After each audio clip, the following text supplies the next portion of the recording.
Dr. Rand, we are back. Yes, we are.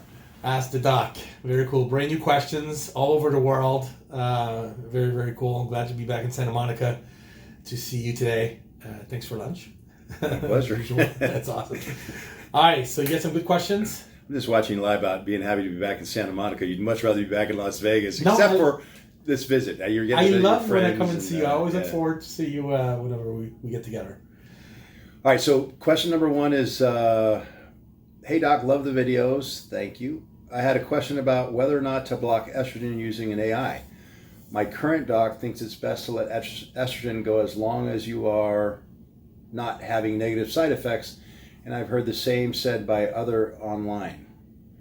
My previous doc wanted to keep estrogen in the sweet spot, and I've heard you talk about this as well. For what it's worth, I feel better allowing estrogen to be higher. I had joint aches pretty bad when taking Arimidex. Reasons I have heard to let estrogen go: it's neuroprotective and protects the endothelial lining in your arteries, so blocking it could raise your risk of heart attack or stroke, as well as other cardiovascular diseases. Also, measuring the blocking of aromatization by measuring serum estradiol would not be accurate since aromatization happens inside the cells, so you may not really know how much you're blocking. Reasons to block estrogen: high estrogen could cause blood clots, high blood pressure, edema, and could increase the risk of certain cancers. What are your thoughts? I know you are in favor of controlling estrogen. Could you talk about why controlling outweighs not controlling? So he's been watching the videos. Yeah, well, the problem is this one's kind of loaded, and I don't mean that like it was ingenuously asked or anything. It's just, there's some. Well, let me just take it one by one. So, yes, I firmly believe that. I think we made that about as clear as I could without being a jerk myself last time, right? You have to block estrogen in most cases, meaning that most people produce, and I've made the argument many times that normal isn't necessarily what we're shooting for. So to keep it within normal limits, I get it. It's not necessarily the best way to treat in some cases with certain hormones and in certain individuals, yes. But in my experience, keeping it within normal limits is a good idea, because if you don't, with most people, even if it's not most, if it's a lot, they will have symptoms of excess estrogen, including water retention, edema, fat retention, moodiness and irascibility. And we know that certain estrogens in the estrone family particularly can cause estrogen-sensitive cancers. There's actually a test that's most often used for females, but could be used presumably in males too. You don't need a 2,16-alpha-hydroxyestrone test to measure the relationship. You can just look at, and we do oftentimes, the estrone, because within that family we know there's certain estrogens that we know activate the genes for prostate cancer, for example, that all men carry, or estrogen-sensitive cancers in women. So yes, again, we do want to modulate estrogen to a sweet spot, in my opinion. I've seen guys take some of the other advice, and some guys can get away with it. They can have an estradiol sensitive, and I'll get back to why I said that instead of he said estradiol serum here, that's in the hundreds, and they don't have gynecomastia, for example, which is what a lot of guys want to avoid, obviously, the growth of breast tissue. But that's unique. It's not necessarily the norm, but it can happen. And so, you'll hear about, well, my friend doesn't have to take any aromatase inhibitors or an estrogen blocker like a SERM, so I shouldn't either, or I didn't, and now look, I've grown breast tissue. I've seen some, and I might have mentioned this last time, a gentleman with good credentials. It was on a podcast, a very famous podcast, that was talking about how prolactin is the main source of gynecomastia, which, in my experience, in a lot of years doing this, is not the case at all, not even close. As a matter of fact, I've never seen prolactin be the issue, and it's rare you can say never. I've actually won bets with bodybuilders that were taking what they thought were excessive amounts of decaderable and nandrolone, and they thought their gynecomastia or nipple sensitivity was due to prolactin, and I said, I think it's from estrogen, and if I'm wrong, I'll pay for your labs. I haven't had to pay for one yet.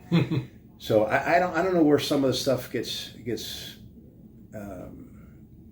well, from where some people are getting this information. I don't know. I haven't seen any studies, and in my experience is untrue. Now, I talked about, well, one of the points I want to make when I was reading this, I was thinking, with so many things, and it goes back to the sweet spot, the poison is in the dose. Yes, if you oversuppress estrogen, you can have issues with achy joints. It doesn't happen a lot, but it happens enough so that it's recognized as a side effect in some individuals. You can also have a lack of sensitivity to the genitalia. You can have other estrogen deficiency symptoms like hot flashes, night sweats, and palpitations.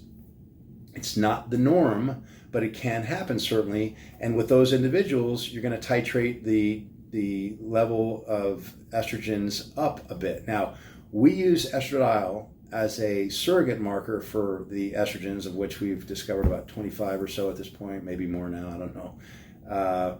3 of which we tend to measure in the human body because those are the major ones. And estradiol is the major one typically, meaning the most prevalent, the highest amount of estrogen. So we use it as a surrogate to measure all the rest. Now, is that always a good idea? Not necessarily.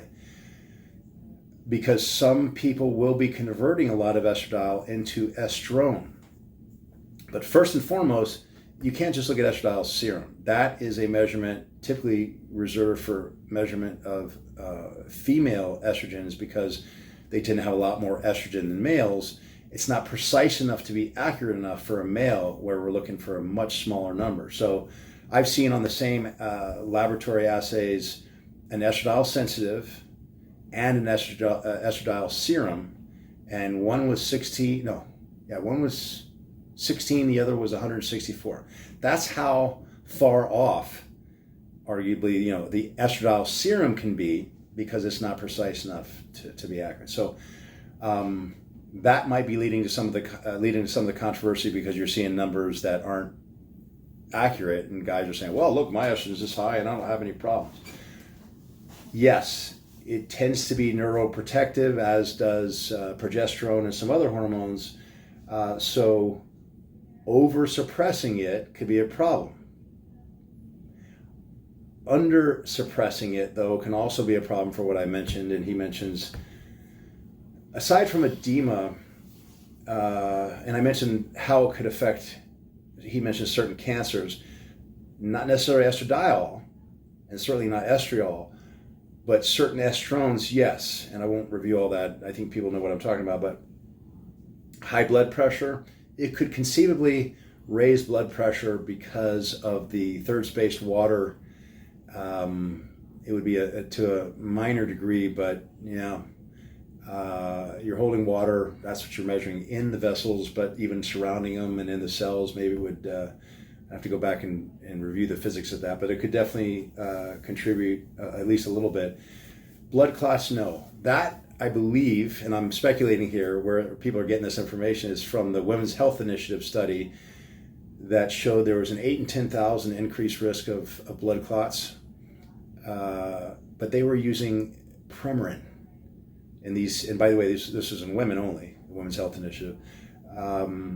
So the excess estrogen was 50% equilin, which is derived from, Premarin is pregnant mare urine, so it was derived from a horse, and equilin, I believe, is 1,000 times more potent on the human uterus, for example, than is estradiol. So yeah, we might have some issues with overgrowth and cancers with something like that. And all the time we've been using bioidentical hormone replacement therapy, using mainly estradiol or 80% estriol and 20% estradiol. It's strictly anecdotal, but we haven't done a Women's Health Initiative type study with that many people with controls, etc. But I haven't heard of anybody blaming bioidentical hormone replacement, specifically the estrogens, bioidentical estrogens, for blood clots. So for a male, particularly since we're dealing with a much lower amount of estrogen, that shouldn't be an issue. But it goes to the point that, if you accept some of this, even because some of it is true, for example, the achy joints and the deficiency symptoms, again, you're looking for a sweet spot. Okay, and yes, you can experience either one of these. He presents both sides possibilities, some of which is true, some of which is not. So I guess more justification for why I try and find the sweet spot, and I'm not the only one. I mean, I believe most physicians out there that do this for a living, and certainly most urologists in the country will want to govern estrogen if they are using a sufficient testosterone dose. And that goes into kind of a whole nother topic here. Maybe you divide this long-winded answer up, but a lot of doctors will look at, and patients will look at the reference interval for testosterone and try and, with replacement therapy, hold the patient within physiologic levels. Well, we've known since the 50s that doesn't necessarily work. With TRT, and I don't have the exact number I'm estimating, I would say probably for men, for women it's easy. It usually has to be about a 3x of the upper end of physiologic normal. For guys, it's about 1.6x. So the reference intervals of normal go right out the window. But my point is, in this instance, if you raise the testosterone to those supraphysiologic levels, you're more likely to have more conversion. So some doctors will say, well, we don't have to do that. And patients will say, yeah, I never had to take that. But because they're actually not really on a therapeutic dose of testosterone replacement. So yeah, if you're using those physiologic levels or even lower, well, certainly below supraphysiologic levels, which typically are not enough for therapy, then yeah, you're not going to have as much conversion, and a lot more people can get away with not having to use something, either a SERM or an AI to, quote unquote, block estrogen. That's a long-winded answer. Should I stop there? Makes sense, though. But see, so there's a lot of, maybe it's not a loaded question here, but there's a lot of assumption here and presumption here. I definitely recommend controlling estrogen, and there was something else here. You said aromatization happens inside the cell. Okay, but you can still test the serum to gauge the estrogen in the body. There is a relationship there, and the beauty of using an AI is you can actually measure estrogen levels, and you can correlate those with symptoms and signs or not. Whereas if you use a SERM, just blocking the estrogen, because didn't he mention using something other than AI, or maybe I'm thinking of something else. But it's the preferred method, because with a SERM, you're blocking at the receptor, and you don't know what's working except clinically, and you could be over suppressing, if you will, over blocking or under blocking, and not know it. You're not just looking at a number. In other words, your estradiol sensitive could be 140, but if you're taking, for example, 10 milligrams of tamoxifen twice a day, you're more than protected against that excess estrogen, but you don't know it. It's more of a guessing game. Does that make sense? Makes sense. Yeah. Awesome. Thanks, Doc. Sure. What else we got, Doc? Hey, Doc, you've mentioned somewhere that using steroids in young teen years may crash the boards, and after that, some may never return to normal. Ha! Another one who's watching the show. Here I am. I used exogenous testosterone when I was 15, and now I can't get back to normal. It's been years. Now I'm on enanthate 50 milligrams every other day. I got my energy back. My morning wood is there more often than not, but my libido isn't coming back no matter what. My testosterone value is 1,250 nanograms per deciliter. SHBG is 16 nanomoles per liter.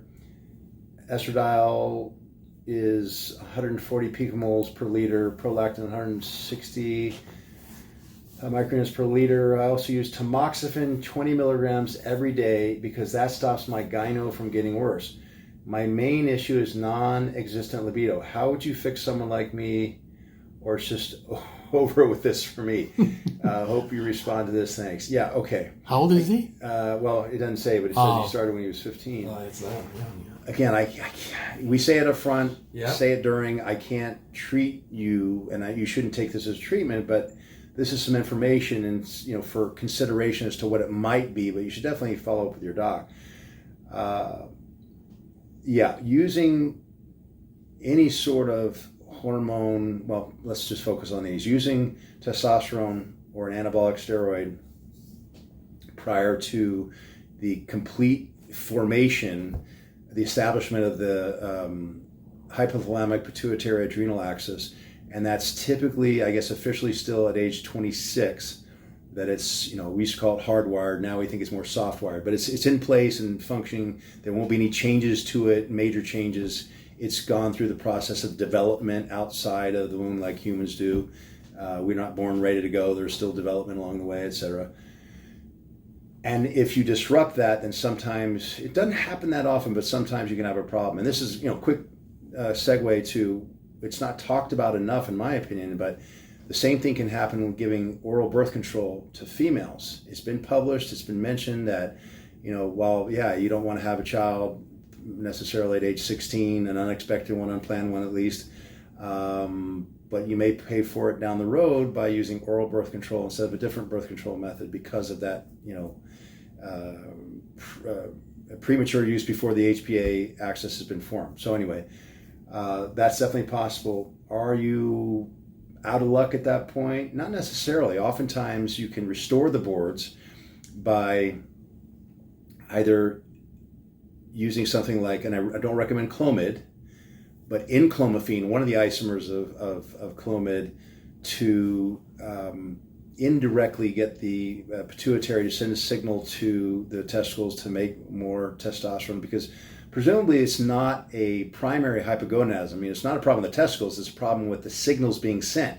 So you get your body to do it again, sort of forcibly, either through that, which I would argue is the better way to do it when you're young and you have this sort of problem, than just going with something like HCG, which is what we call a homologue of luteinizing hormone, the actual signal that comes from the pituitary to the testicles to get things running again. So that's an option. I wouldn't necessarily say, oh, I'm out of luck.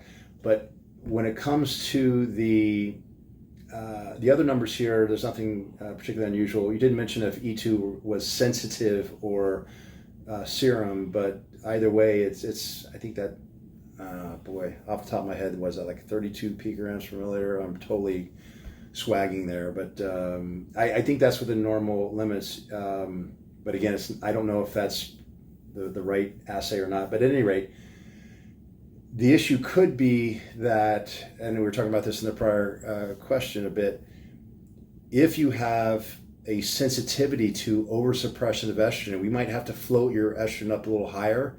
And that reminds me, the gentleman talked about how he feels better with more. He didn't say how much it was, but yeah, a lot of people do feel better if they are above a certain tipping point at which all of a sudden the wheels fall off and you have the aches, you have the lack of sensation of the genitalia, and therefore you lose the libido, right? I mean, if you can't feel things, well, that's kind of going to ruin the libido, I would think, right?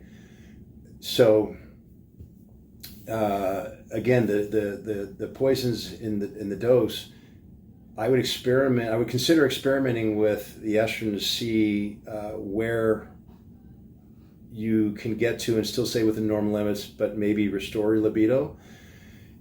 I just mentioned HCG. One way of doing that may be, if you're not producing enough estrogen for whatever reason, it may be using HCG, because with an aromatase inhibitor, for example, you can block the formation of estrogen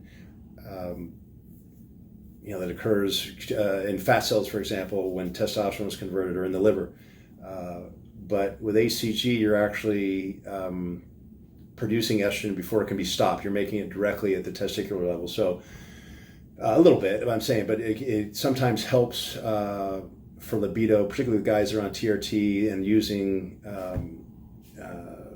some of these medications. I know I'm getting way off course here, but I wouldn't say that it's over for you. I would, again, it looks like you're taking plenty of testosterone based upon the numbers, looking at your total. I don't know if this is the lowest it ever goes, but that's a consideration. We talked about needing to have consistently super physiologic levels. The SHBG is obviously very low, so I imagine the amount of free testosterone available to you, you're getting plenty of juice for the squeeze, so that's not the issue. But I would try triggering the estrogen a bit to see what works. 20 milligrams of tamoxifen is plenty. You might consider an AI so you can actually look to see what your actual levels are, rather than just your guessing based upon your symptoms, how much blockage you should have. It'll be easier to titrate is what I'm saying, but consider backing off on the tamoxifen. In other words, you could also consider, if you're sensitive to estrogen in the breast tissue, using a topical formulation of tamoxifen so you get less systemic absorption for the libido purposes, but you're blocking right there at the nipple so that you don't get the gynecomastia, and you can try to get the best of both worlds. But does that make sense? Mm-hmm. Being able to titrate one without the other, and vice versa, Mm-hmm. because it sounds like that might be the issue. Nice. But never give up. That's right. This one is from a doctor, a neurological surgeon. My wife is a retired 53-year-old IFBB pro figure, but she wants to compete in the 2022 Masters next year. She has been natural all her life, but she is dealing with the effects of induced menopause, uterus and ovaries removed 3 years ago, and difficulty gaining muscle, losing weight, and menopausal symptoms. She has trained weights 5 times a week for many years now. She's on estrogen replacement therapy, estradiol valerate 1 milligram per deciliter. That doesn't make sense. 1 milligram per day. I can't see anymore, but still experiencing hot flashes, some hair loss, and some midsection fat retention. This is her latest body composition test. No one can see this, but percentage body fat is 19.1%. She looks like she's 67 kilos. Anyway, those are probably the most important facts of this. And this is with an in-body, I can't tell which one, but some of these, actually all but the in-body 770, to my knowledge, is using one wavelength, and it's impedance testing, so it's using an algorithm to sort of guess what the body composition is. The in-body 770 has 6 different wavelengths that you can get as close as 1%, like a DEXA scan, mm-hmm. without getting the radiation. So just not sure how accurate that might be, but that's not what he's asking me. He's asking me, what is he asking? Anything else she should be doing to improve the muscle building and general metabolism to be able to reach competition level? If so, happy to arrange a Skype consult. Not sure he wants to share his name or not, but E. Huertas, MD. So to me, the biggest issue stands out that she's getting estrogen replacement, but as you know, with the ovaries removed, she's not getting any testosterone. And the only place she might be getting it is through the ovaries, producing DHEA and having some conversion to other androgens and eventually, testosterone. So this one's kind of an easy one in that, and this is the problem we were addressing the other day, I think, about, urologists are picking up the ball and running with it for guys, but OBGYNs not so much for ladies. This was standard. You remove the ovaries and they just took care of your hot flashes, night sweats, your estrogen deficiency symptoms, but nobody addressed libido, energy, sense of well-being, joie de vivre, etc. With the testosterone, that's also missing. So again, this one's kind of a no-brainer. For libido, certainly a big part of it can be testosterone. Certainly the gaining muscle, as we know, muscle mass, you still got to do the work. You got to eat right, train right, and sleep right. But to have the leverage of testosterone is very important. When he says losing weight, I'm sure you mean losing fat. Well, put on some muscle, and you'll be burning calories literally while you're sleeping. So, and the other menopausal symptoms he mentions include low T symptoms. So, again, I don't want to ramble on. It just seems like that would be the first thing I would do. Is I would arrange to meet with a physician that is willing to look at these levels. More importantly, just listen to her because she's 53 years old, and you treat people, not numbers. But she's going to probably get even worse if all you do is supplement with estrogen, because that's going to make her hold water and fat. Also, no mention was made of progesterone. I realize she's had her uterus removed, but still progesterone has other value. So it's not just to oppose estrogen in someone with a uterus. I would consider also adding that, as well as, if she needs it, DHEA, as well as pregnenolone if she needs it. But the hair loss may be due to a thyroid issue first and foremost, and I'm talking to everybody. The doctor who wrote this probably knows this already, but it could also be from the abrupt, well, even though it was 3 years ago, change in hormones, just the disruption. And maybe she's got an issue where the ratio, either the DHT, which I doubt is going to be that high, but the ratio of DHT to other hormones is a problem. But all these hormones need to be rebalanced, not necessarily in a natural way, because even if she had all the original parts, we would be considering treatment here. But they need to be reintroduced, not just one hormone, but all of them, and I think everything should resolve. And of course, I'm happy to go into more detail specifically if you like, but I would also hasten to add that, this is a no-brainer. You could probably, you don't need me for this one. You could go to anybody who knows how to do this medicine and just consider, even if you want to keep it simple, just, testosterone, because it's a no-brainer to state that if she doesn't have her ovaries anymore, there's no way. Even if she did have her ovaries, most likely at 53, she's producing enough. So this is easy. Awesome.